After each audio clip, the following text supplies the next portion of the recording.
நண்பர்கள் அனைவருக்கும் வணக்கம்.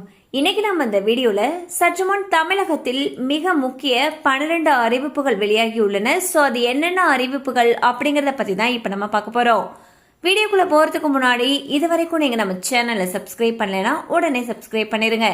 அப்படியே பக்கத்தில் இருக்கக்கூடிய பெல் பட்டனையும் கிளிக் பண்ணிருங்க. அப்பதான் நாங்க போடக்கூடிய அனைத்து பயனுள்ள தகவல்களும் உங்களை கரெக்ட் டைம்க்கு ரீச் ஆகும். இப்ப வாங்க வீடியோக்குள்ள போலாம். அரசு போக்குவரத்து கழக ஓட்டுநர்கள் நடத்துனர்கள் பணியின் பொழுது செல்போன் பேசுவதை கட்டாயம் தவிர்க்க வேண்டும் என்று அமைச்சர் தமிழன் பார்த்திபன் அறிவுறுத்தியுள்ளார்.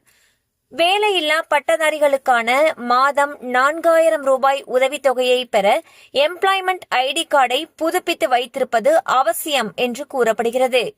717 டாஸ்மாக் கடைகளை மூடியதால் ஆண்டிற்கு 11,000 கோடி வரை வருவாய் இழப்பு ஏற்படும் என்று அமைச்சர் விக்னேஷ் தெரிவித்துள்ளார்.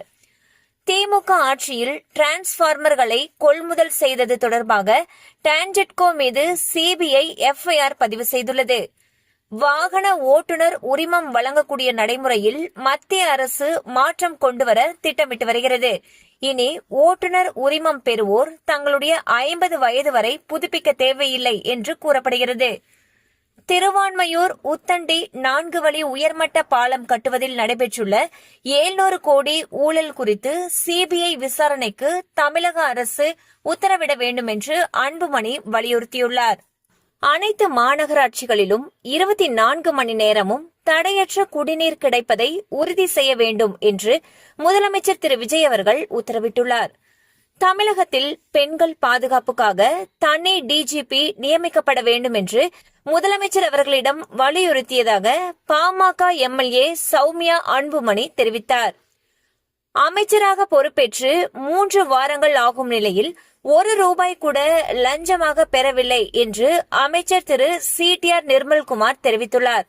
சென்னையில் பேசிய அவர், மின்சாரத்துறையில் 2.5 லட்சம் கோடி கடன் உள்ளது. இவ்வளவு வருவாய் வரும்பொழுது ஏன் இவ்வளவு கடன் வந்தது என்று தெரியவில்லை என்றார். கடந்த ஆட்சியில் மகளிர் உரிமை தொகை விரிவாக்கத்தின் பொழுது மேல்முறையீடு செய்த பலருக்கு இந்த மாதம் 1000 ரூபாய் வரவு வைக்கப்பட இருப்பதாக தகவல் வெளியாகியுள்ளது. 2013ஆம் ஆண்டு கொண்டுவரப்பட்ட அம்மா உணவகங்கள் மக்களிடம் நல்ல வரவேற்பை பெற்று வருகின்றன. அமைச்சர்கள் சமுதாய நிகழ்ச்சிகளில் பங்கேற்க கூடாது என்று முதலமைச்சர் திரு விஜய் அவர்கள் தடை விதித்துள்ளார். 2024ஆம் ஆண்டில் கள்ளச்சாராயத்தால் 67 பேர் பலியான சம்பவத்தால் கல்வராயன் மலையில் கூடுதல் கவனம் செலுத்த முதலமைச்சர் திரு விஜய் அவர்கள் உத்தரவிட்டிருப்பதாக அமைச்சர் திரு ஆதவ் அர்ஜுனா தெரிவித்துள்ளார்.